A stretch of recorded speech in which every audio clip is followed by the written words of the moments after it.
Halo, selamat pagi semuanya. Pagi menjelang siang. Eh, Oke, baik.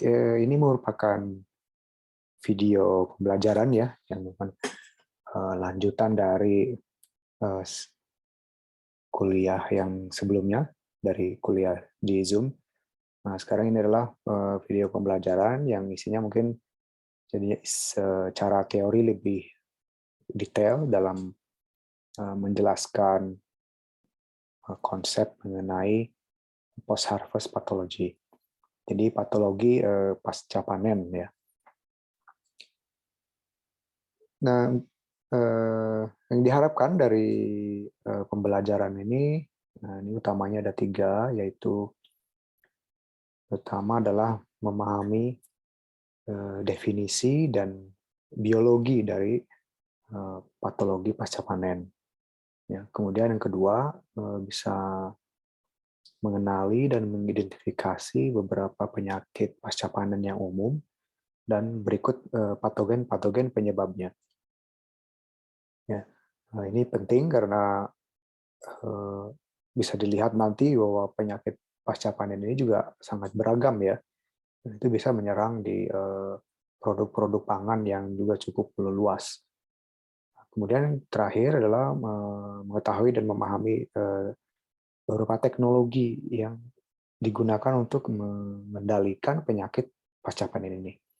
Nah, ini teknologinya ini juga beragam, dari mulai yang teknologi yang mungkin sudah cukup lama ya, sampai teknologi terbaru yang bahkan melibatkan proses bioteknologi, ya seperti rekayasa genetika, CRISPR, seperti itu. Oke, jadi untuk kuliah kali ini dibagi 5 eh, overview ya, secara overview isi dari kuliah kali ini. Yang pertama, ini konsep dari apa yang disebut dengan loss atau kehilangan dalam konteks pasca panen. Ya, kemudian yang kedua adalah eh, dari biologi, ya, proses biologi dari penyakit-penyakit pasca panen, kemudian pengendaliannya, ya, dan ini akan dijabarkan juga beberapa teknologi terbaru untuk meningkatkan kualitas dari beberapa produk pangan, ya, dalam hal ini kaitannya dengan untuk bagaimana mengurangi atau mencegah penyakit pasca panen. Kemudian yang terakhir adalah beberapa contoh dari penyakit pasca panen yang cukup umum, ya.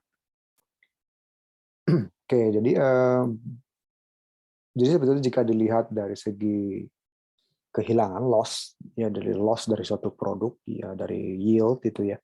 Jadi sebenarnya apa yang menyebabkan eh,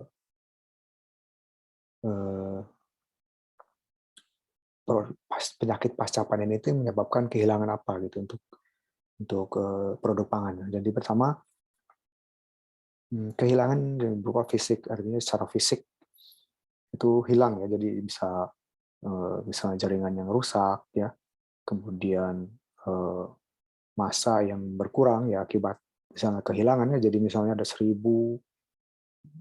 butir buah jeruk gitu ya. Jadi dari 1000 itu misalnya 100 terkena penyakit nih. Jadi kan kehilangan secara fisik ya, secara massa.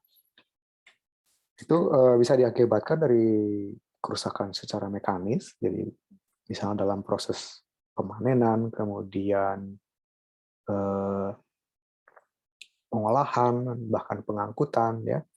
Itu bisa saja ada yang rusak terkena secara mekanis, misalnya ada yang tergencet lah, jatuh dan lain sebagainya gitu ya. Jadi kerusakan secara mekanik. Kemudian kerusakan secara dari segi hama dan penyakit. Ya, hama dan penyakit. Nah, ini merupakan fokus dari topik kali ini. Kemudian kehilangan yang lain adalah kehilangan secara kualitas. Jadi meskipun buahnya itu atau sayurnya itu masih ada ya, tapi dari segi kualitas, dari segi penampilan, kemudian rasa, tekstur gitu ya. Nah, itu secara estetis itu berkurang ya secara kualitas. Jadi misalnya jika buah itu terlalu matang ya, jadi sudah masuk tahap senescence, penuaan ya. Jadi itu kan dari segi kualitas itu berkurang. Kemudian ada kejadian-kejadian yang memang tidak diharapkan, seperti kalau terlalu dingin ya, misalnya suka disimpan di kulkas atau refrigerator, bahkan mungkin suhu yang lebih dingin dari refrigerator, kemudian terlalu dingin, jadi menyebabkan chilling injury. Jadi jaringannya rusak karena terlalu dingin. Nah, jadi post harvest food loss, jadi kehilangan pasca panen itu merupakan jadi suatu hal kehilangan dia berdasarkan kualitatif maupun kuantitatif yang bisa dihitung, ya, measurable. Jadi, dan itu dilihat dari sisi tahap-tahapannya, misalnya dari supply chain, ya, dari mulai panen sampai di tangan konsumen, ya. Tuh. Oke, kemudian untuk penyakit yang disebut dengan penyakit di sini juga bisa bagi dua, ya. Jadi ada penyakit yang berupa penyakit fisiologis atau fisikal, dan penyakit biologis, ya, yang disebabkan oleh patogen. Jadi misalnya yang non parasit, non patogen itu tadi, ya, seperti tadi kerusakan mekanis, physiological disorder. Jadi misalnya itu tadi yang sudah terlalu tua, misalnya buahnya ya sudah senescence gitu. Kemudian jika kondisi penyimpanan tidak bagus, jadi terjadi penguapan air dari dalam apa namanya, di dalam jaringan interseluler, jadi jaringan di antara sel itu kan mengandung air, itu menguap, ya, sehingga jadi buah atau sayuran jadi kering. Kemudian respirasi, misalnya respirasi yang tidak, biasanya dalam penyimpanan respirasi itu sebisa mungkin ditahan, ya, sehingga itu akan mengawetkan. Nah, tapi dalam kondisi yang tidak optimal, terus melakukan respirasi, sehingga ujung-ujungnya juga akan mengakibatkan penuaan, ya. Nah, ini physical damage, ya, hampir mirip dengan mechanical damage, ya. Kemudian ini temperatur yang tidak optimal, kemudian kelembaban relatif yang tidak optimal, jadi terlalu lembab, misalnya terlalu panas, itu akan cepat merusak produk pangannya. Dan ini juga ada kaitannya nanti ini dengan apa namanya ini, kondisi fisik ini dengan penyakit pasca panen, ya. Nah, kemudian komposisi udara, ya, karbon dioksida berapa banyak di situ gitu, ya. Kemudian juga pengaruh dari kimia. Jadi misalnya dalam prosesnya itu ada bahan kimia yang tidak diinginkan atau bahan kimia tertentu yang justru bisa merusak, ya. Nah, kemudian penyakit yang disebabkan oleh patogen itu dibagi tiga, ya. Jadi ini sendawan, ya, khususnya kapang. Nah, ini yang paling umum untuk penyakit pasca panen ini. Kemudian bakteri dan juga bisa virus, ya. Oke. Nah, jika dilihat di sini supply chain-nya dari mulai apa namanya pemanenan sampai ke marketing itu kan tahapnya mungkin bisa dibagi sebagai berikut, ya. Jadi di tahap transport, ya, dari misalnya dari kebun, misalnya, ya, ditransport kan, diangkut, kemudian dipilih, disorting, kemudian disimpan, dan di packaging, di packing, ya, dikemas, kemudian ada proses lebih lanjut, kemudian marketing ini yang mungkin sudah sampai di market, ya, di pasar. Nah, semua proses ini kan membutuhkan waktu dan juga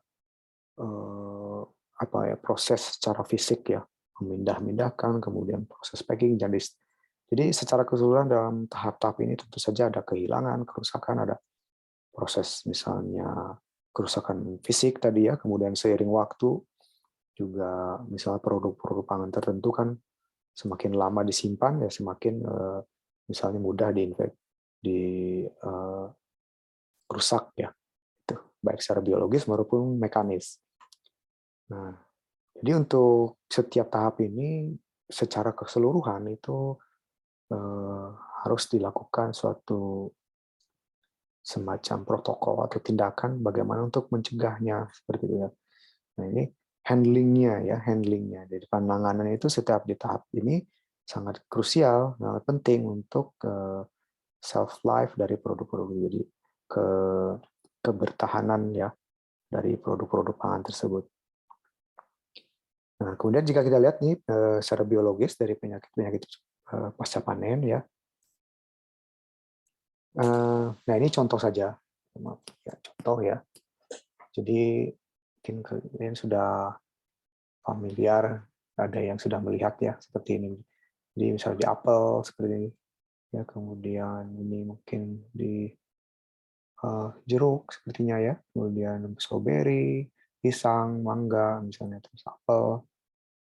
Nah, kemudian strawberry, nanas, ya, ini juga di tuber ya. Nah, ada di umbi-umbian akar ini seperti kentang, ubi jalar, wortel ya. Nah, ini contoh-contohnya yang paling umum ya. Jadi misalnya di apel atau buah per itu ya grey mold, di Botrytis cinerea, kemudian blue mold, Penicillium expansum ya. Nah, nah dari sini bisa dilihat bahwa patogen yang sama bisa menyerang spesies tanaman yang lain, buah yang lain ya. Begitu. Jadi si patogen itu bisa tidak spesifik pada umumnya, bisa menyerang misalnya wortel, juga bisa menyerang kentang seperti itu ya. Nah, itu penyakitnya ya biasanya mirip ya, seperti ini kan grey mold di apel masih mirip gitu. Nah, di sini seperti akan dilihat nanti contohnya yang paling contoh bisa dilihat. Oke, sebelum ke situ bisa dilihat ya di sini bahwa satu patogen biasanya menyebabkan satu penyakit tertentu. Ya di sini ya, satu patogen, satu penyakit tertentu. Nanti bisa dilihat juga bahwa sebenarnya buah penyakit itu diakibatkan oleh beberapa patogen sekaligus. Ya, jadi jika misalnya ada 4 patogen sekaligus, 4 spesies berbeda dari patogen, jika semuanya ada, itu akan menyebabkan penyakit. Tapi biasanya jika salah satu atau dua tidak ada, itu tidak menyebabkan penyakit gitu. Ataupun jika ada penyakit menyebabkan penyakit, biasanya tidak terlalu parah gitu. Itu ya, jadi seperti itu ya ininya. Nah, secara konsep di sini bahwa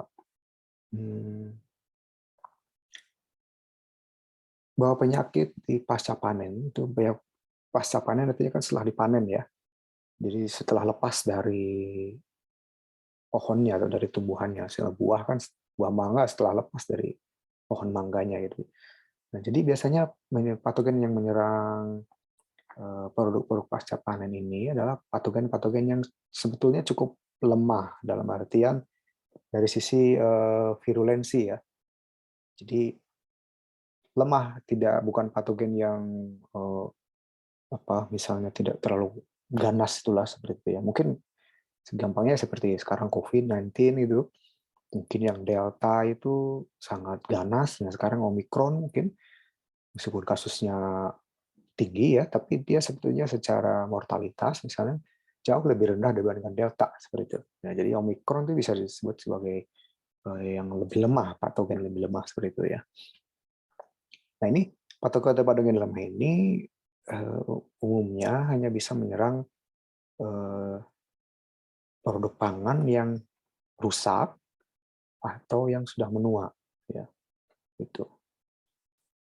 Tapi meskipun begitu ada beberapa patogen ya seperti Cholectotrichum misalnya itu bisa menyerang ketika produk pangan itu atau misalnya buah itu ya itu ketika dia masih segar.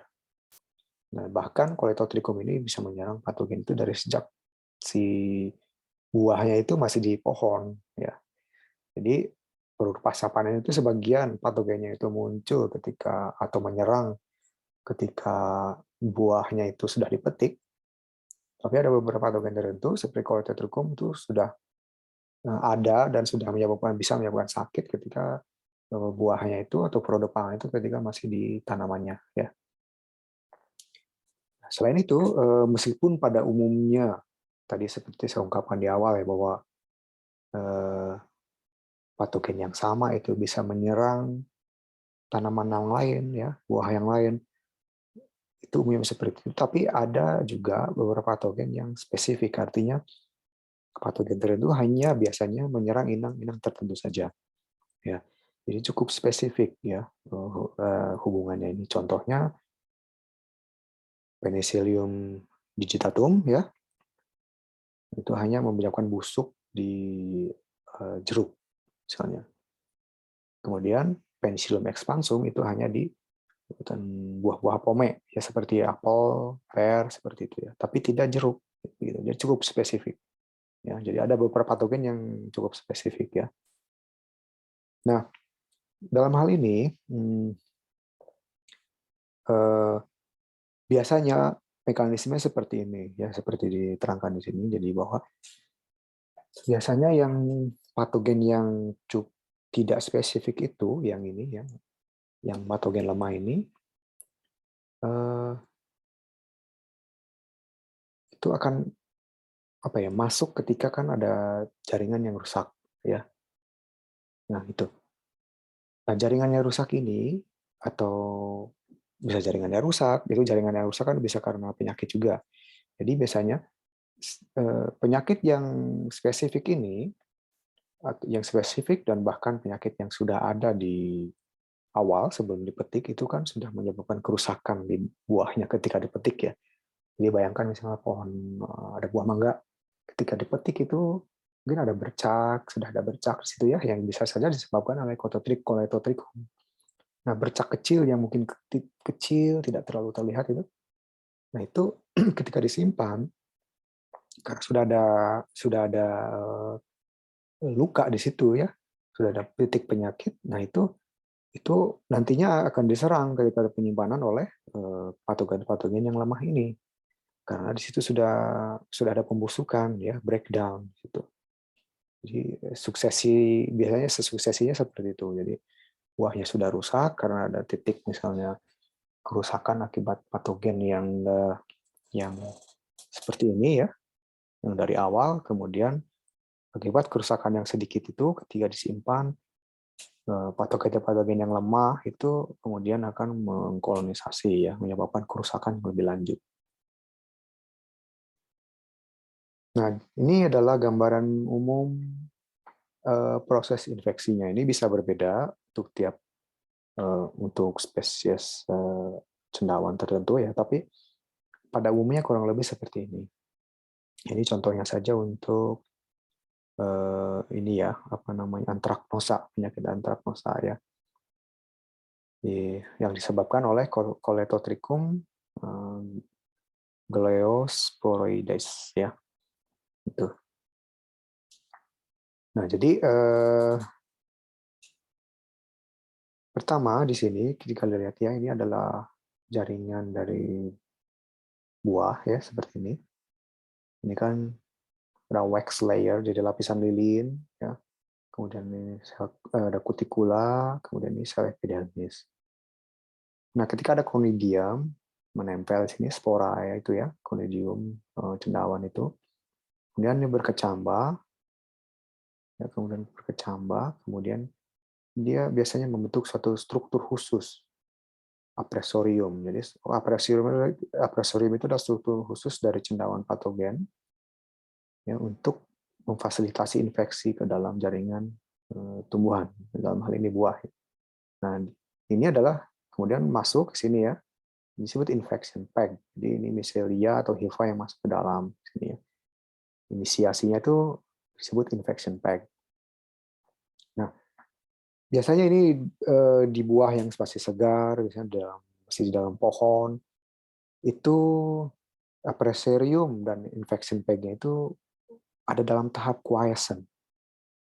Quiescent itu artinya diam, ya, diam, tidak melakukan apa-apa, tapi dia sudah siap, sudah hidup, gitu ya, hidup dan sudah siap melakukan secara fisiologis gitu ya, tapi belum aktif ya, itu quiescent. Jadi Biasanya seperti ini sudah. Jadi ketika dipetik sebenarnya dia sudah ada seperti ini. Nah, kemudian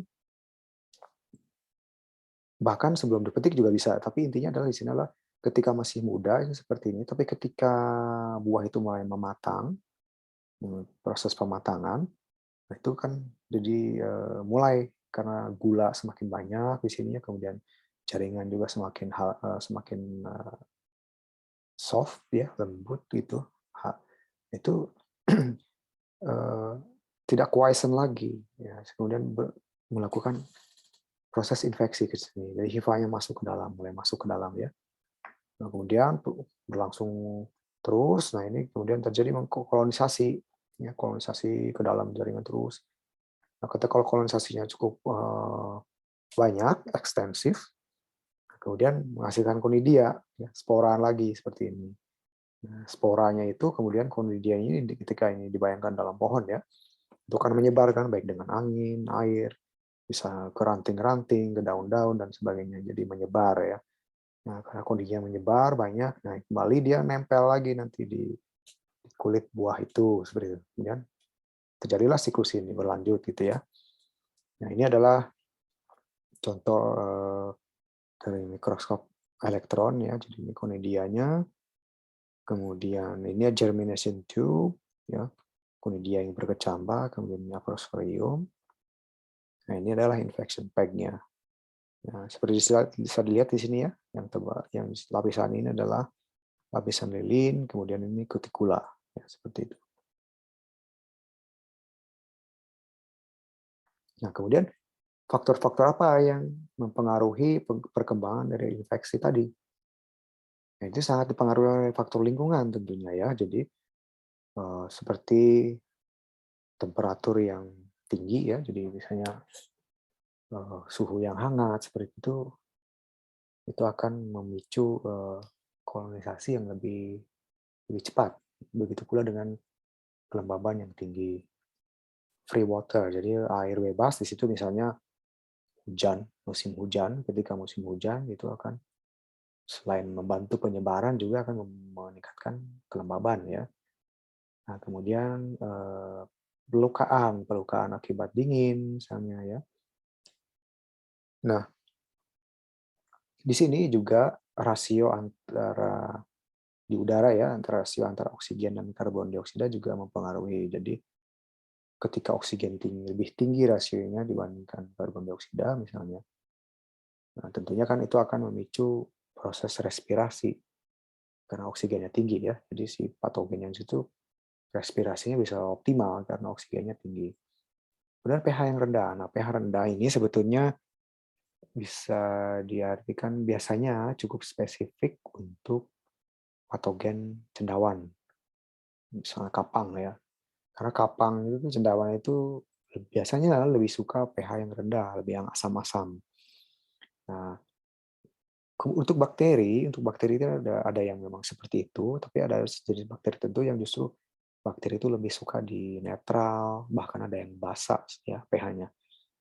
Tapi pada umumnya adalah pH yang lebih rendah, asam itu terutama untuk cendawan itu bisa meningkatkan laju infeksi. Nah, kemudian ini tadi ya terlalu matang ya, buah yang terlalu matang itu juga akan meningkatkan laju infeksi. Nah, bisa dilihat di sini ya. Jadi yang belum matang dengan yang matang itu seperti apa secara fisiologis. Ya, jadi misalnya di sini ada titik infeksi ya, yang ini ya, yang masih di buah yang masih muda, misalnya tomat yang masih muda ya. Nah, dalam kondisi seperti ini, buah yang belum matang itu biasanya ini ya, jika kita lihat dari segi fisiologi dan genetik. Nah, biasanya di sini karena dia masih muda, jadi artinya secara struktur kulit buahnya juga masih kuat seperti itu ya. Biasanya respon defense, respon pertahanan itu rendah. Ya, rendah karena memang eh, tidak masih kuat ya, seperti di sini bisa preform defenses yang hijau-hijau ini. Jadi jika dilihat nih bisa neraca ini, jadi dia resisten. Ini susceptibility ya, artinya rentan, resisten atau rentan. Dia resisten karena preform defense-nya, preform itu pertahanan yang sudah terbentuk sebelumnya seperti kulitnya, ya, dinding selnya, kutikulanya itu masih bagus ya, atau bahan-bahan metabolit sekunder masih diproduksi secara banyak ya. Itu kan di sini kotaknya lebih besar, artinya preform defense itu masih mendominasi dibandingkan dengan respon pertahanan. Respon pertahanan ini seperti eh, respon misalnya menghasilkan metabolit sekunder atau menghasilkan enzim ya untuk pertahanan seperti itu. Jadi segala jenis metabolisme yang dilakukan untuk pertahanan ya itu biasanya belum terlalu tinggi ya, karena cukup dengan ini saja sudah cukup. Nah, sini berarti susceptibility-nya, kerentanannya masih rendah ya, ringan gitu. Jadi neracanya ada ke arah resisten, tahan. Di sini mulai karena sudah terserang semakin ini, jadi mulai melakukan respon defense-nya tinggi ya, jadi mengeluarkan seperti metabolit sekunder untuk pertahanan ya, seperti kitinase misalnya, enzim-enzim tertentu yang untuk menyerang cendawan misalnya. Nah, preform defense-nya sudah mulai turun karena pertahanan alaminya itu sudah berkurang ya. Nah, sehingga neracanya tadi kerentanan, jadi lebih rentan jika sudah matang ya.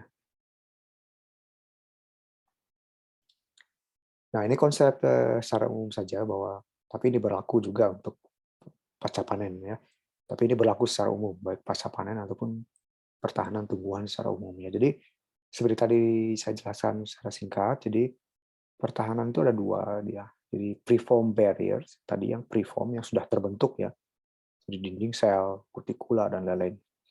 Ini jadi seperti dinding sel ya, kemudian lapisan liling, kutikula ataupun bark. Bark itu biasanya di batang itu yang kulit yang tebal itu bark disebutnya ya. Nah, ada lagi yang inducible defense. Jadi pertahanan yang terinduksi. Nah, biasanya ini pertahanan terinduksi itu muncul karena patogen itu sudah mulai bisa menyerang sehingga tanaman bisa merasakan ya, tumbuhan itu bisa merasakan oh ini ada patogen yang masuk sehingga dia terinduksi pertahanannya ya. Jadi inducible, terinduksi ya. Terinduksi oleh apa? Terinduksi oleh patogen. Nah, ini ada innate immunity. Jadi innate immunity adalah pertahanan yang alami yang sudah bukan alami ya, pertahanan yang sudah ada secara apa istilah ini? Ada yang sudah ada secara default ya, sudah ada. Nah, ada juga pertahanan adaptif. Nah, pertahanan adaptif ini bisa beradaptasi dia jadi tergantung patogennya misalnya kayak seperti kita adaptive immunity itu seperti imunisasi ya, vaksinasi itu imunitas adaptif dong ya. Nah, kemudian produksi senyawa-senyawa toksik dan kemudian juga enzim. Nah, jadi bisa dilihat di sini ya. Ada mikroorganisme yang non patogenik, artinya memang dia bukan patogen ya. Jadi bisa ditahan di barrier, ada juga yang bisa kalau dia bisa lolos di barrier, dia masih tertahan oleh inducible defense ini sehingga dia non patogenik ya, tidak menyebabkan penyakit.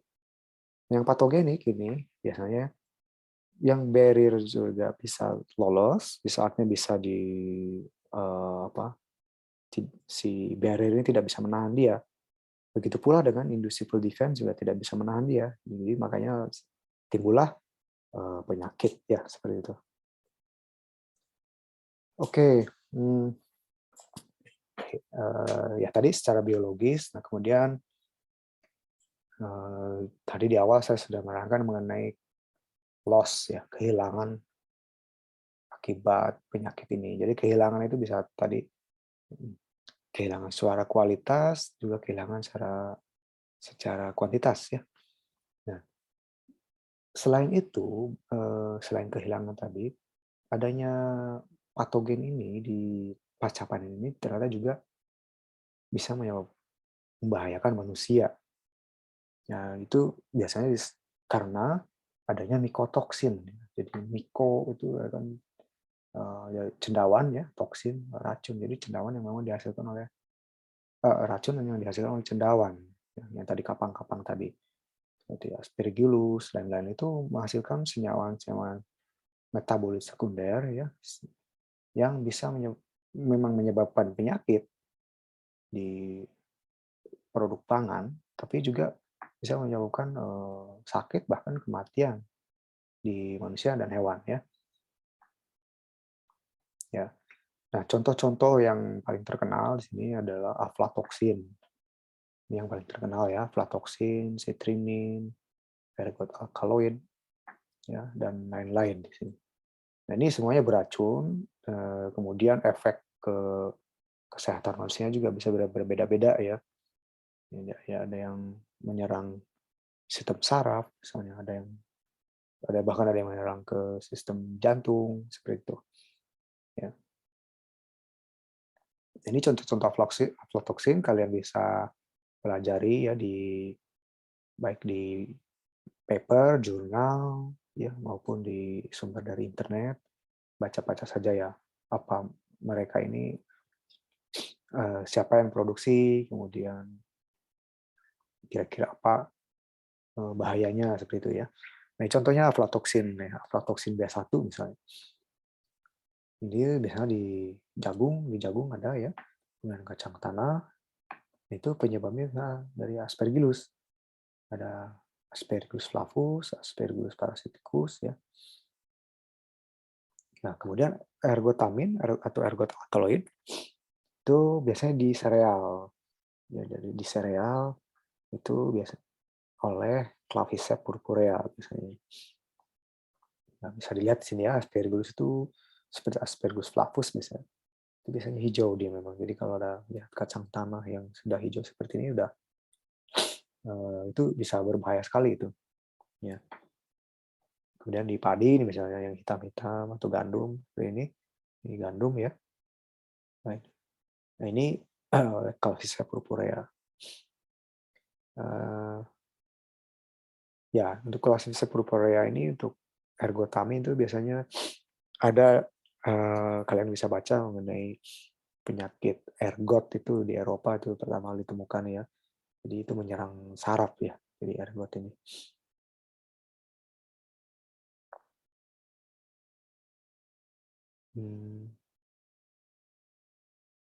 Oke, nah ini ada video sedikit menerangkan bahwa bagaimana sulitnya mengendalikan cendawan ya, cendawan yang menyerang produk pangan ya. Jadi ini satu video singkat saja ya, mungkin coba saya bisa play.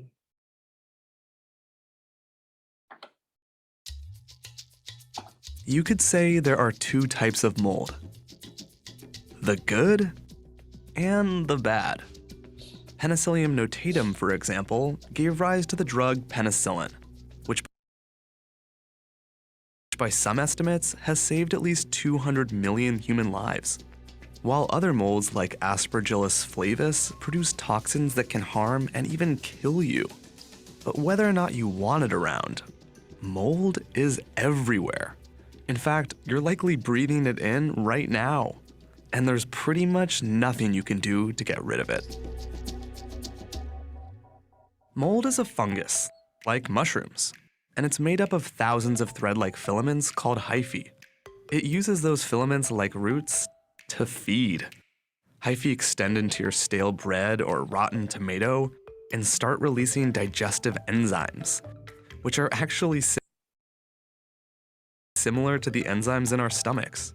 Molds digest their food just like we do, except if you were a mold, it would be more like just laying your face in your food and soaking up the food through your skin. That's Kathy Hodge, a mycologist and mold maven at Cornell University.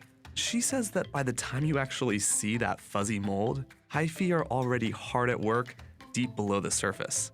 So cutting out the moldy part does little to harm the entire organism. Just like ripping off leaves doesn't kill a plant. What's worse is that molds have an incredibly broad diet. Yes, they love bread, but some species also love dead skin, soap, and even the paper covering drywall. That's according to Nicholas Money, who has authored several books on fungus. there's a good food source for these molds lying beneath the paint. So when that structure gets wet, bam, they'll go for it. But if there's one thing that makes mold so difficult to manage, it's this: spores. Spores are like seeds which molds use to reproduce. They'll produce these aerial structures like little stalks, all microscopic, and then they'll form spores at the tips of those stalks. And then in response to airflow, those spores will be carried, they'll get up into the atmosphere. A single mold can make hundreds of thousands of spores. So it's no surprise that mold counts in cities like Chicago can be as high as 125,000 spores per cubic meter. You've got millions of tons of these spores in the atmosphere, and it doesn't look like it, right? But yeah, if you could visualize that, it would be mind-blowing, absolutely. And they're not just outside. They're in your home, they're everywhere. To show you what I mean, I set up a little experiment in my apartment, a la high school biology. These are Petri dishes, and they are filled with what's called agar, which is essentially a growth medium for mold. So I'm very excited to place them around my apartment and see what kinds of mold will grow in them. I put one by my bed, another by the window, and one in my bathroom. And I left them open for about an hour to collect spores. A week later, they looked like this. Yeah, I'm not sure if it's beautiful or absolutely disgusting. The dish by the window had the most diverse assemblage, about 10 species, most of which are just common indoor molds according to Professor Hodge. And the one by my bed, where I sleep, wasn't exactly empty. Now this seems terrifying, but is it? So at least one of the molds I collected is likely Cladosporium, and according to Money, a vast proportion of the human species is actually reactive to Cladosporium. In other words, if we get enough of the spores of Cladosporium in our lungs, they'll create some kind of an allergic reaction. And high mold counts can also trigger asthma, he says. But it actually gets worse. You see, some molds produce nasty chemicals called mycotoxins, such as Stachybotrys or black mold. Stachybotrys make airborne toxins, and they seem to also affect our health. Even our cognitive abilities are sometimes affected by high doses of mold toxins. And it's actually these mycotoxins that make moldy food potentially dangerous. Some cheese molds are actually toxin producers. For example, a particular one makes a toxin called penetrems that is a neurotoxin. So just eating lots of moldy things without knowing what mold is growing on them is probably not a great idea. But here's the thing. For mold to actually cause you harm, there needs to be a lot of it, even if it's toxin producing. So most homes like mine are safe. And there are a lot of molds that we don't want to live without. I'm not just talking about penicillin, but molds like Tolypocladium inflatum, which is used to make an immunosuppressive drug called cyclosporin. And there's this one. This is Aspergillus niger. It's some people's favorite mold because this mold, can you see it? Yeah, perfect. It's adorable, isn't it? This mold makes almost all the citric acid that's produced in the world. And citric acid is a really common food preservative and flavor additive. So the next time you're drinking soda or fighting off an infection, think of molds. They may be impossible to get rid of and frankly just straight up gross, but we definitely don't want all of them to die. I'm just assuming that things are going to be grosser in the bathroom. You could say there are two. Oke. Ya, jadi dari video tadi kan bisa dilihat ya bahwa untuk kapang ya, cendawan kapang itu sulit untuk karena pertama menghasilkan spora yang cukup banyak ya, jadi tidak terlihat, tapi spora itu sebenarnya sporanya itu ada di mana-mana ya. Kemudian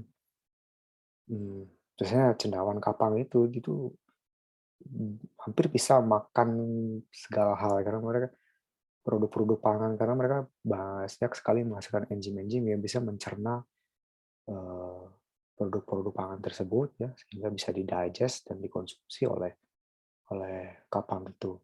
Dan tadi mikotoksin ya bisa berbahaya juga ya. Tapi Ya itu di satu sisi lain seperti tadi disebutkan cendawan juga banyak gunanya ya seperti menghasilkan antibiotik, ya, kemudian tadi produk seperti perisa makanan, minuman ya citric acid seperti itu. Nah, hal lain laginya adalah bahwa ya kalau kita lihat bahwa sebenarnya produk pangan yang membusuk dalam artian membusuk, rotten atau terfermentasi gitu ya, itu tidak semuanya berbahaya. Contohnya apa? Contohnya tempe. Ya, tempe saja. Tempe itu kan sebetulnya kedelai yang terinfeksi, ya. Kedelai yang terinfeksi kemudian jadi dimakan oleh kapang rhizopus ya. Itu artinya terinfeksi, jadi bisa dibilang ya ada proses seperti post harvest disease ya, ujung-ujungnya akan membusuk memang. Tapi di tahap pertengahan itu bahkan sampai kapangnya memutih, seperti tempe yang jadi itu justru kita makan dan sangat baik untuk kesehatan gitu ya. Gitu. Jadi banyak ya selain tempe ya, oncom, terus produk-produk fermentasi lainnya. Apa ya disebut fermentasi karena produk pangan itu ternyata di dalam tahap pembusukannya itu tidak semuanya memang jadi hilang kemudian busuk, tapi ada juga yang memang jadi bahkan jadi produk pangan seperti tempe, oncom seperti itu ya. Oke. Nah, kemudian ini bagaimana cara pengendaliannya?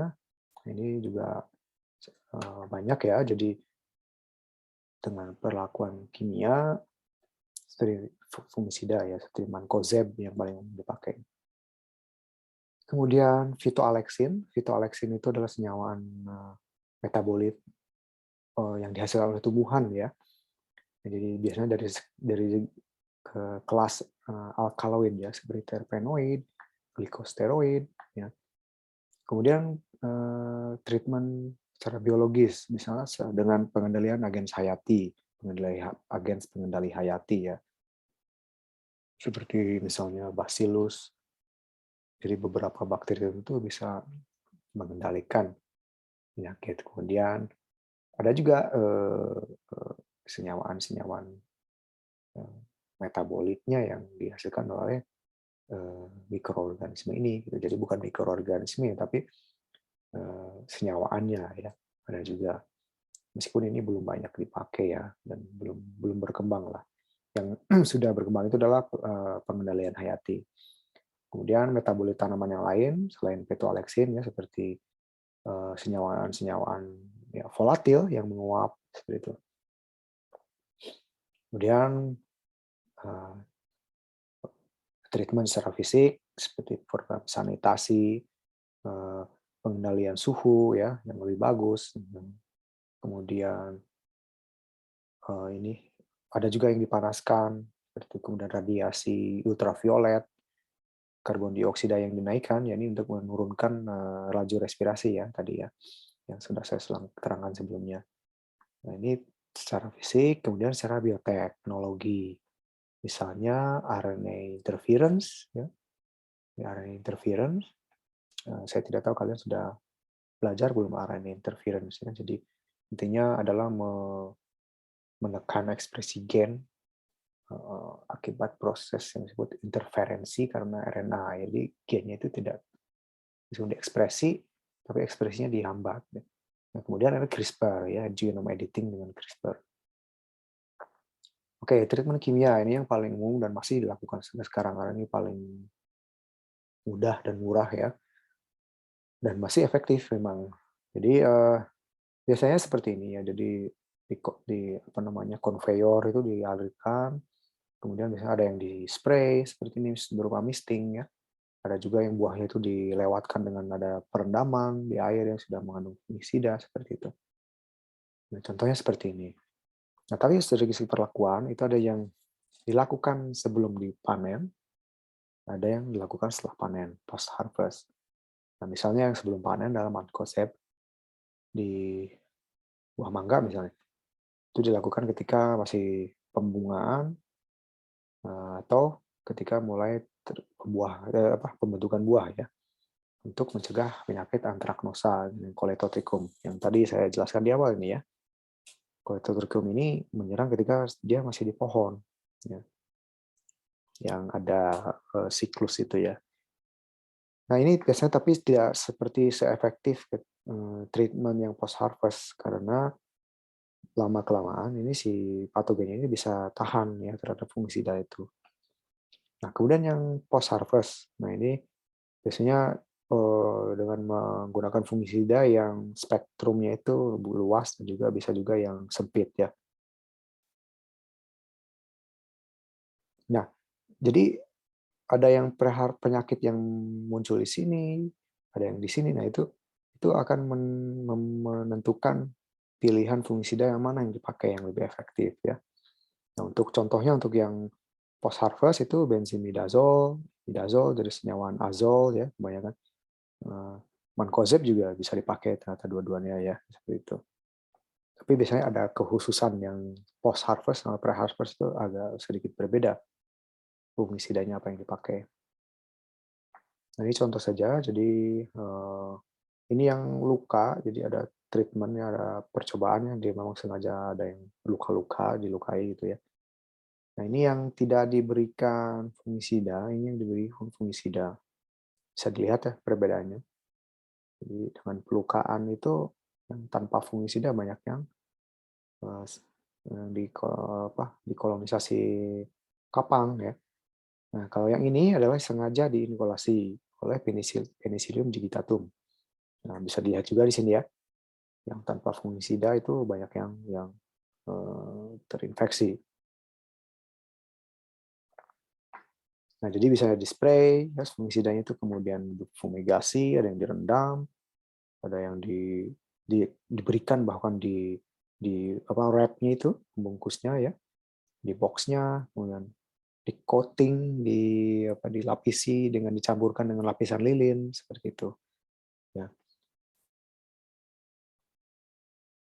Nah, kemudian pengendalian hayati. Nah, ini tabel ini dibaca saja ya, contoh-contoh misalnya komoditasnya apa, kemudian penyakitnya apa, kemudian agen pengendali hayatinya apa gitu ya.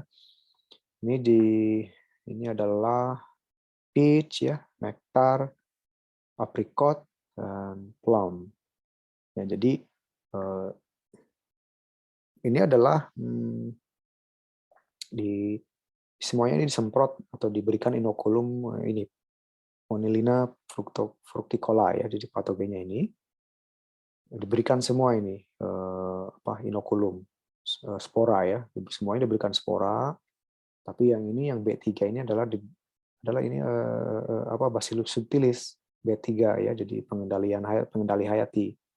Jadi diberikan spora, tapi ini diberikan juga Bacillus subtilis sebagai pengendali hayati. Kemudian ini benomil, kemudian kontrol, artinya tidak diperlakukan apa-apa. Nah, bisa dilihat di sini bahwa pada umumnya mayoritas pasti yang kontrol ini yang tidak diberi perlakuan banyak sekali yang sakit ya. Tapi yang diberi fungisida dan pengendali hayati ini banyak yang sehat ya. Artinya di sini bahwa biokontrol ini sebagai alternatif yang mungkin dianggap sebagai yang lebih aman ya dibandingkan fungisida ya. Dibandingkan fungisida kimia. Karena ini artinya bukan senyawaan kimia ya gitu. Ya meskipun harus hati-hati juga bahwa tentunya untuk menjadi pengendali hayati itu harus melalui semacam screening ya, penapisan dulu beserta misalnya si pengendali hayati itu bukan patogen manusia ya, aman seperti itu salah satunya ya. Oke. Nah, pengendalian hayati kemudian kimia, fungisida itu memang teknologi yang sudah cukup lama ya. Kemudian teknologi baru apa misalnya? Nah, pertama adalah dengan coating, pelapisan buah itu, kulit buah itu dengan contohnya saja di sini ya, itu dengan protein fibroin. Jadi protein fibroin ini tidak larut nih, insoluble. Nah, itu biasanya ada di sutra ya, dari beberapa serangga ya, seperti ini. ulat sutra misalnya ya. Nah, karena protein ini, fibroin ini sifatnya lentur seperti silk ya, seperti sutra itu, jadi dia bisa memberikan perlindungan yang cukup bagus untuk kulit buah. Nah, jadi contohnya ini stroberi ya. Jadi ini ada yang tanpa di-coating, kemudian ada yang di-coating dengan fibroin 23%, ini fibroin 58%. Kemudian setelah 7 hari bisa dilihat di sini ya, yang tanpa coating sudah rusak, yang 23% fibroin juga lumayan rusak ya. Sudah, mungkin hampir setara dengan ini, ada perbedaan mungkin tapi sedikit. Tapi jika diberikan 58%, itu setelah 7 hari terlihat masih lebih segar. Ya, jadi ini adalah alternatif yang tentunya mungkin lebih safe ya dibandingkan dengan fungisida kimia misalnya. Bahkan dengan pengendali hayati ya, karena masih mengandung, kalau hayati kan masih mengandung mikroorganisme di situ. Orang bisa saja mengkonsumsi, kalau tidak tahan bisa diare misalnya gitu. Nah, kalau ini kan protein ya, jadi relatif aman ya. Jadi misalnya nih yang ini adalah pisang tanpa coating, kemudian ini di coating dengan fibroin. Setelah 9 hari yang tanpa coating sudah mulai hitam ya. Ini baru sedikit yang ini. Jika diberi beban, di dalamnya kan sudah sudah lembek ya. Jadi kalau ini kan masih kuat nih, menahan beban. Nah, ini jika dibuka ya dalamnya. Oke. Nah, selain itu ada juga teknologi RNA interference. Jadi contohnya di Apple. Ini sudah ada beritanya ya, kalian bisa cari, bisa baca. Jadi apel kalau dikupas atau kita gigit itu kan biasanya menjadi coklat, cepat sekali coklat, browning itu. Itu browning itu karena adanya oksidasi senyawa fenolik.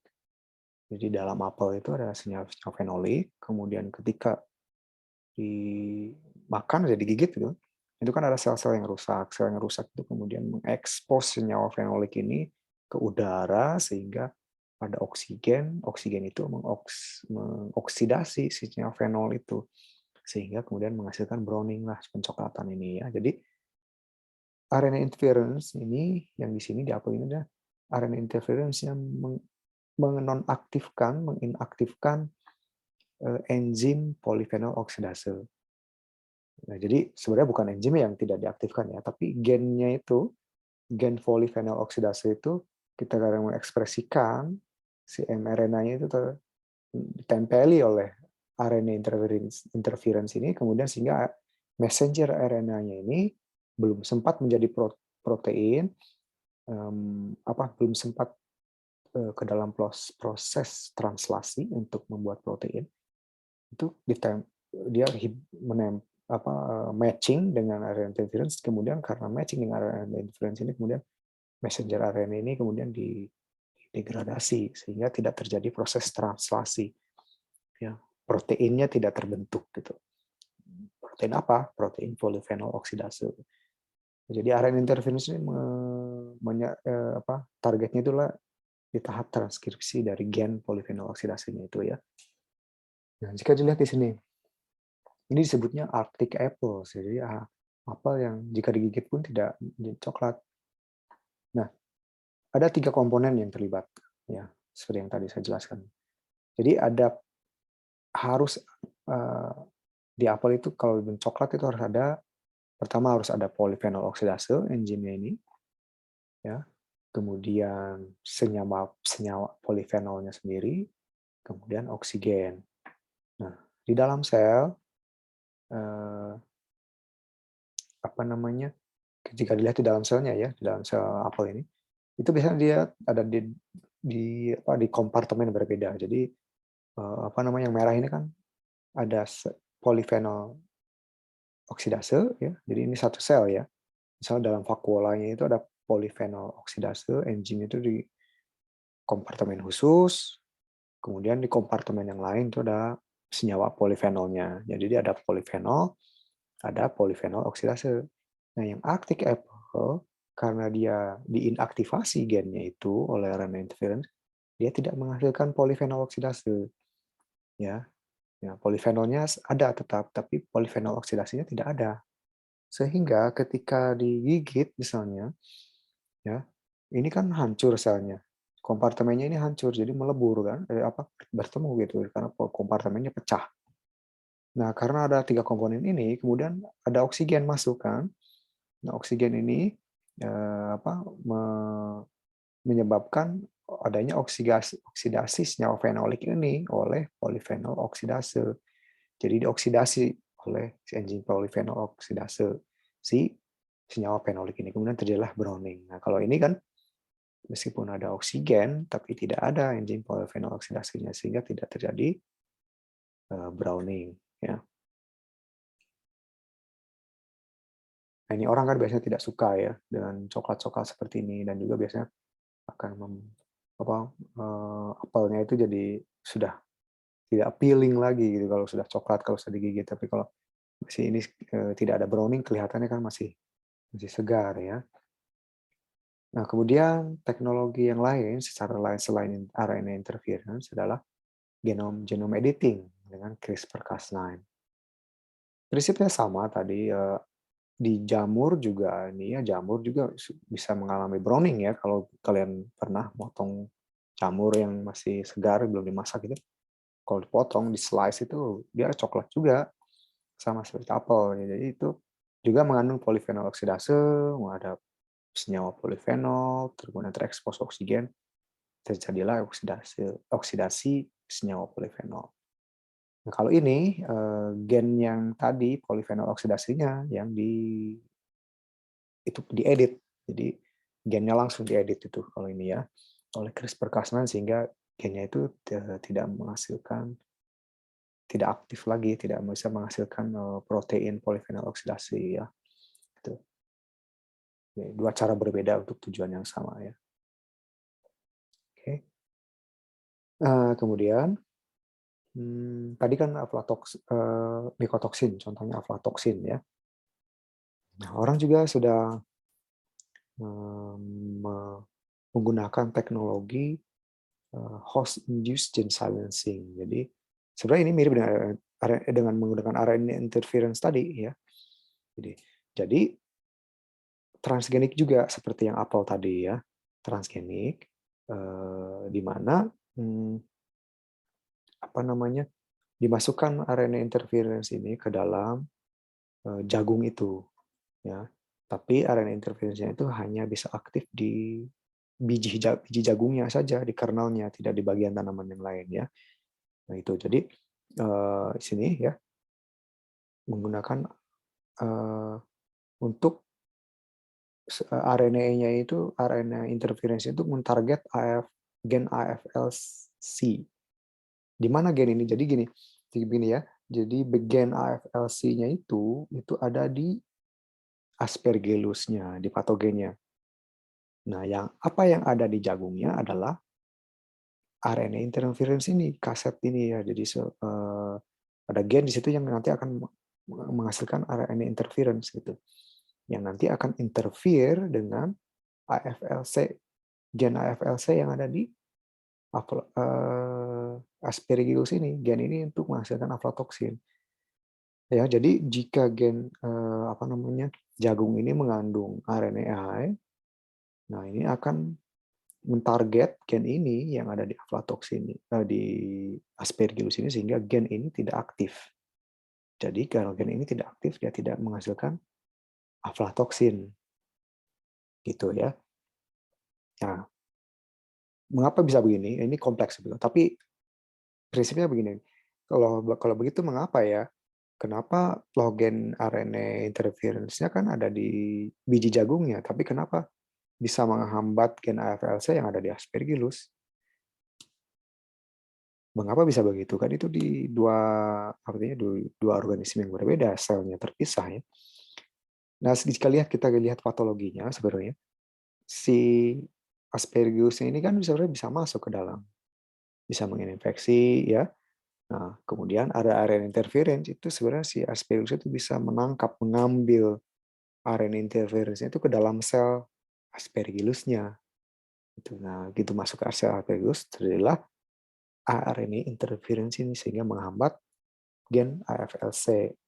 Ya, jadi ekspresi gen AFLC-nya ini terhambat ya. Nah, jika dilihat di sini ya, jadi ini jagung yang non transgenik, jadi tidak mengandung RNA interference ini. Yang bisa dilihat di sini ya, ada yang hitam-hitam ini, ya, ini adalah Aspergillus-nya. Kemudian orang peneliti ini di artikel ini mengambil beberapa kernel biji jagung yang di sekitaran yang terinfeksi. Kemudian dilihat kadar aflatoksinnya. Jadi yang non transgenik aflatoksinnya masih ada. Nah, ini bagaimana? Nah, ini konsep lain, hal lain ya. Ini bukan berarti menghambat infeksi. Ya, jadi infeksinya tetap ada. Ya, jadi si Aspergillus tetap bisa menginfeksi. Hanya balik lagi sini ya, dia tidak menghasilkan aflatoksin. Jadi jika dicek aflatoksinnya ini di biji-biji jagung sekitarnya ini tidak ada aflatoksinnya, gitu. Ya. Jadi ini menghambat aflatoksinnya, gitu. Masih bisa terinfeksi, tapi aflatoksinnya tidak diproduksi seperti itu ya. Oke, ini saya kira ini ada di bagian terakhir ya dari lecture ini. Ini hanya beberapa contoh saja. Jadi nanti kalian bisa baca lebih detail ya. Jadi saya tidak akan menerangkan artinya secara lebih detail. Jadi kalian bisa baca saja di sini. Nah, ini di pepaya misalnya. Ini saya hanya akan menerangkan konsep bahwa di satu spesies saja, spesies pangan di pepaya misalnya, itu banyak sekali patogennya yang bisa menyerang ya. Jadi jenis penyakitnya juga bisa berbeda-beda. Ya, jadi ini oleh mukor misalnya ya, kemudian fusarium, maaf ini mukor dua-duanya ya. Kemudian ini fusarium misalnya, kemudian ini D1, D2, ini rhizopus ya. Kemudian yang G ini Aspergillus. Ya, jadi banyak ya karena pasca panen ini banyak yang bisa menyerang satu produk pangan tertentu saja itu patogennya bisa banyak. Jadi berbeda-beda ya. Nah, kemudian di alpukat ini yang A sama B adalah antraknosa ya. Antraknosa yang di luar di kulitnya, ada juga antraknosa yang bisa masuk ke di dalamnya. Gejalanya itu bisa terlihat juga di dalamnya ya. Kemudian ini stem and rod yang C dan D ya. Nah, jika dilihat di sini untuk alpukat saja banyak sekali ya patogennya, jenis penyakitnya banyak sekali. Kemudian di Solanaceae dan Cucurbitaceae. Jadi Solanaceae seperti contohnya di tomat, kemudian ini terong ya, paprika, kemudian Cucurbitaceae seperti di timun, kemudian watermelon semangka ya contohnya. Nah, jadi banyak misalnya itu tomat saja misalnya ada beberapa nih, ada alternaria ya, banyak lah yang ini ya. Jadi tomat saja ada beberapa yang menyerang. Nah, ini bisa dilihat mungkin ya di sini jika kita bandingkan dengan yang kita bisa lihat nih yang pepaya, alpukat, tomat misalnya. Kadang bisa dilihat bahwa sebenarnya untuk tomat saja misalnya contohnya itu bisa banyak sekali ya. Kemudian pepaya bisa banyak sekali. Dibandingkan atau akibatnya itu bisa sangat cepat untuk membusuk ya karena bisa dilihat bahwa kulit untuk tomat itu kan tipis. Sementara dalamnya kan banyak sekali misalnya nutrisinya di dalamnya ada gula dan lain-lain. Pepaya juga tipis ya. Nah, tapi bandingkan misalnya dengan semangka yang kulitnya lebih tebal, gitu. Jadi itu kan tadi ya preform barrier tadi juga akan berpengaruh ya. Jadi buah-buahan yang biasanya kulitnya tipis itu akan mudah sekali terserang. Ini jeruk, ya, jeruk bermacam-macam di sini. Ya, jadi kalian bisa baca di sini.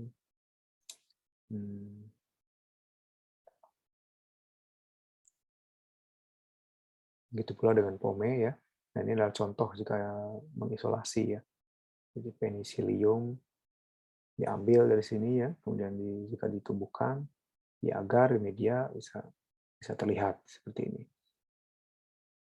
Nah, ini biasanya untuk membuktikannya ini jika tumbuh seperti ini, kemudian diinokulasikan kembali ya kalau memang terjadi lagi penyakitnya, ya, berarti kemungkinan betul benar kemungkinan sekali itu memang patogennya ya. Kemudian diisolasi lagi, dapat lagi tidak gitu ya. Postulat Koch ya, kalian mungkin ingat postulat Koch. Oke, ini untuk pome, eh, anggur, kiwi, stroberi ya,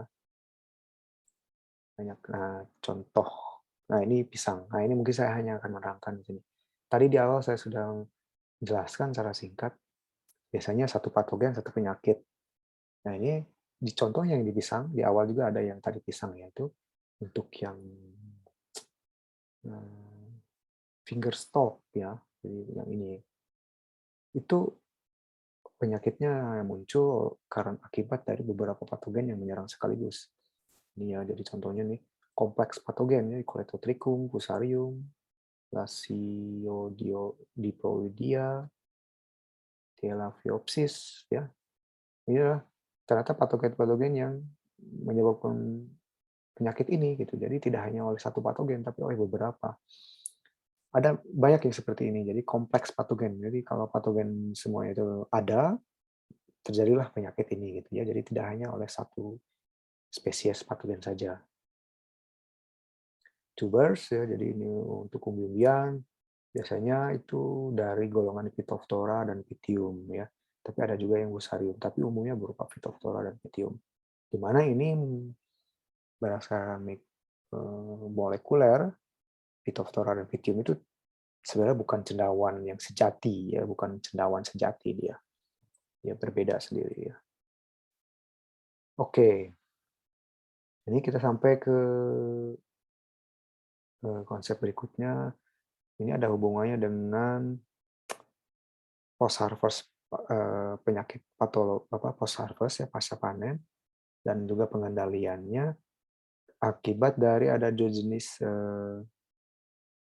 buah ya, buah pematangan dalam hal pematangannya. Jadi ada yang disebut climacteric fruit. Climacteric fruit itu biasanya buah yang ketika dipetik itu setelah dipetik dia masih bisa terus mematang. Jadi bisa dipetik ketika belum matang misalnya, tapi setelah dipetik dia bisa lanjut sampai matang gitu ya. Jadi buah yang bisa mematang yang setelah dipetik. Jadi can ripen fully if they are harvested at completion of the growth period. Jadi bisa terus proses pematangannya itu berlanjut setelah dipetik. Ya. Itu disebut climacteric fruit. Contohnya pisang, apel, ya, mangga yang mungkin kita lebih tahu mangga ya. Jadi mangga kadang orang memetiknya ketika belum matang sekali, kemudian diperam ataupun didiamkan jadi matang ya gitu. Nah ini contoh-contohnya ya yang climacteric. Tapi jangan tertukar ini ya. Jadi climacteric itu bisa mematang setelah dipetik. Nah non climacteric itu tidak bisa ya. Jadi dia harus matang di pohon. Contohnya anggur, stroberi, jeruk ya. Jadi kan jeruk misalnya tidak bisa dia dipetik ketika setengah matang kemudian dia mematang, tidak bisa, tetap saja setengah matang ya. Gitu. Jadi ini ya. Nah, ini akan tentunya yang non climacteric misalnya yang non climacteric itu karena ketika dipetik dia sudah matang, artinya gulanya sudah tinggi ketika dipetik. Ya, karena sudah matang kan. Ya, matang itu kan gulanya biasanya lebih tinggi karena lebih manis dan lain-lain. Itu biasanya lebih rentan terhadap penyakit pada umumnya karena ketika dipetik tuh sudah banyak gulanya. Tapi kalau ini masih ada waktu untuk mematang sehingga ketika diangkut, misal ketika diproses atau dibungkus itu masih dalam proses pematangan. Ya, gitu. Nah, contohnya seperti ini ya secara fisiologisnya jadi yang garis tanpa putus-putus ini climacteric artinya yang masih bisa mematang setelah dipetik. Jadi bisa lihat misalnya respirasinya. Ini adalah tahap perkembangannya ya. Nah, ketika maturation, ada istilahnya bahasa Indonesia saya lupa ya, maaf ya. Ripening matang itu apa ya bahasa Indonesianya? Ada tuh bawa buah masak ya atau apa gitu ya. Jadi ketika buah masak misalnya matang masak itu di tahap ini misalnya yang climacteric ini misalnya dipetik di sini setelah mature itu misalnya sudah matang ya. Dipetik bisa dilihat di sini misalnya untuk respirasinya tuh masih tinggi ya, masih ada proses respirasi naik. Kalau non climacteric itu respirasinya tidak terjadi. Ya, jadi ketika dipetik itu tidak respirasinya tidak berlanjut ya. Nah, ini yang respirasi. Kemudian bisa dilihat ini etilen. Bisa dilihat di sini etilennya peak ke sini ya. Untuk yang climacteric artinya etilen itu kan hormon untuk pematangan buah ya. Jadi di sini yang climacteric bisa terlihat bahwa ketika dipetik itu etilennya tinggi, masih bisa tinggi ya, naik gitu. Jadi setelah dipetik dari buahnya itu dari pohonnya masih ada proses pematangan karena etilennya masih diproduksi ya itu. Berkebalikan dengan yang non climacteric tidak terjadi ya. Oleh sebab itu etilen ini bisa dilihat ya. Makanya orang suka kadang ada istilah diperam gitu dikasih. Itu kan biasanya dibungkus atau apa sehingga etilennya itu terperangkap sehingga mempercepat proses pematangan. Nah, itu untuk buah-buah yang climacteric. Ya. Ini akan menentukan bagaimana strategi untuk pengendaliannya atau untuk handle-nya begitu ya. Oke, itu saja dari saya untuk kuliah video pembelajaran ini. Ini adalah referensi yang bisa dibaca ya. Oke, sampai di sini saja. Terima kasih atas perhatiannya ya. Selamat siang.